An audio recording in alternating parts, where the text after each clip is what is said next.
जहरी नमाजों में सूरह फातिहा के बाद आमीन कहने से जो लोग चिढ़ते हैं, आइए मैं आपको हवाले के साथ बता दूं कि अल्लाह के नबी सल्लल्लाहु अलैहि वसल्लम ने इस ताल्लुक से क्या फरमाया है।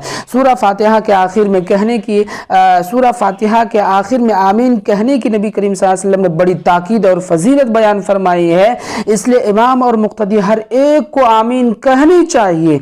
नबी सल्लल्लाहु अलैहि वसल्लम जहरी नमाजों में ऊंची आवाज से आमीन कहा करते थे और सहाबा रदियल्लाहु अन्हुम भी, हत्ता के मस्जिद गूंज उठती। सुनन इब्ने माजा किताबुस सलाह बाबुल जहर बि आमीन, सुनन अबी दाऊद बाबु तामीन वराइल इमाम, सही बुखारी बाब जहरुल इमाम बित्तामीन व बाबु जहरिल मामून बित्तामीन। बिनाबरी आमीन ऊंची आवाज से कहना सुन्नत और सहाबा कराम रदियल्लाहु अन्हुम का मामूल भी है। आमीन के माना मुख्तलिफ बयान किए गए हैं।